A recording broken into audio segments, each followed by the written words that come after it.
Bonjour à tous. Aujourd'hui, on va s'attaquer à une question qui est sur toutes les lèvres depuis des années. Est-ce que ça a encore un sens de parler de classe sociale en France? Ce modèle, qui a servi pendant si longtemps à décrypter notre société, eh bien, on va voir ensemble à quel point il a été bousculé. On commence par une idée forte. L'idée que les classes sociales seraient en train de disparaître, que les frontières qui semblaient si nettes autrefois seraient devenues de plus en plus floues. Mais est-ce que c'est vraiment aussi simple que ça? Le point de départ de toute notre réflexion, il est là, dans cette chute spectaculaire du sentiment d'appartenance à la classe ouvrière. C'est une vraie révolution silencieuse qui a complètement changé la façon dont les gens se voient. Alors la grande question c'est, comment on explique ça? Regardez bien ces chiffres, ils sont juste saisissants. En l'espace de 50 ans, le centre de gravité de la société française a totalement changé. Le sentiment d'être ouvrier, qui était quand même assez répandu, s'est littéralement évaporé. Et pendant ce temps, tout le monde ou presque a eu l'impression de rejoindre les classes moyennes. C'est ce basculement qu'on va essayer de comprendre.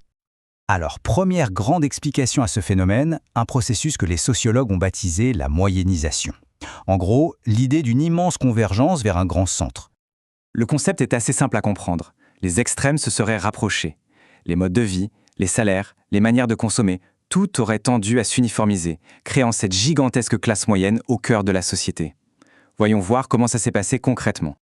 Et là, on a la preuve par les chiffres. Ce graphique, il montre l'écart de richesse. Pour faire simple, en 1970, les 10% les plus riches gagnaient 4,6 fois plus que les 10% les plus pauvres. Et on voit très bien que juste après, cet écart a commencé à se réduire. C'est vraiment la base économique de cette grande convergence. Mais attention, ce n'est pas qu'une question d'argent. Comme l'explique très bien le sociologue Serge Bosc, la culture a joué un rôle énorme.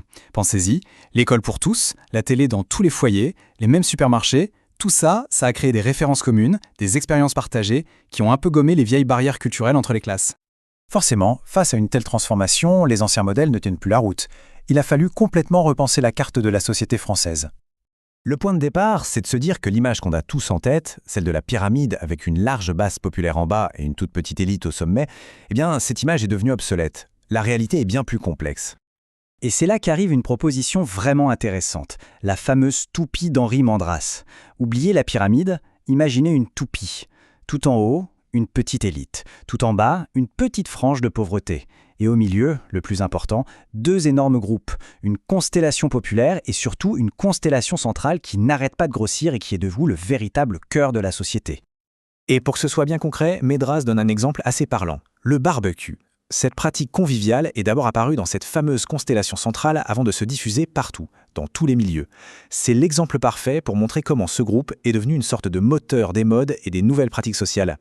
Il y a un autre facteur absolument crucial qui a tout changé, c'est la montée en puissance de ce qu'on appelle l'individualisme. L'individualisation, qu'est-ce que c'est? C'est tout simplement cette idée qu'on a de plus en plus envie et la possibilité de se définir par soi-même, par ses choix, ses goûts, plutôt que par le groupe dont on est issu. L'appartenance de classe, qui était autrefois une sorte de destin, devient juste une caractéristique parmi d'autres. En fait, la classe sociale n'a plus le monopole de l'identité. D'autres marqueurs sont devenus tout aussi, voire plus importants. Ça peut être le genre, la religion, l'orientation sexuelle, l'attachement à une région, ou même des styles de vie qu'on se choisit. Mais, et c'est un grand mais, tout ça ne veut absolument pas dire que les divisions sociales ont disparu. Pas du tout. Elles ont juste changé de forme. Elles ne sont plus seulement entre les classes, mais aussi à l'intérieur de ces mêmes classes. Et ça, c'est un concept vraiment clé, la distance intraclasse. Pour le dire simplement, ça veut dire qu'aujourd'hui, au sein d'un même groupe, comme la classe ouvrière par exemple, on peut trouver des réalités de vie qui n'ont plus rien à voir les unes avec les autres. Regardons deux exemples très concrets.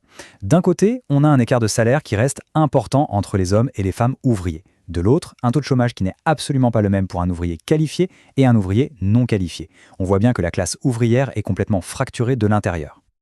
Ce chiffre, il est terrible. 18,4%, presque 1 sur 5. Ça montre bien à quel point, à l'intérieur d'un même groupe, le fait d'être qualifié ou non crée une véritable ligne de fracture qui détermine l'accès à l'emploi et la stabilité.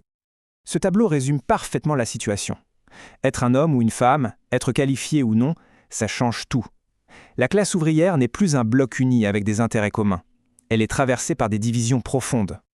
Bon, pour résumer tout ce qu'on vient de voir, est-ce que les classes sociales ont disparu? La réponse est non. Mais elles se sont profondément métamorphosées. D'un côté, la moyennisation a réduit l'écart entre les classes, d'un autre côté, l'individualisation a affaibli le sentiment d'appartenance, et enfin, de nouvelles fractures, les distances intratraces, sont apparues à l'intérieur même des groupes. Et ça nous amène à une dernière question, qui est peut-être la plus vertigineuse.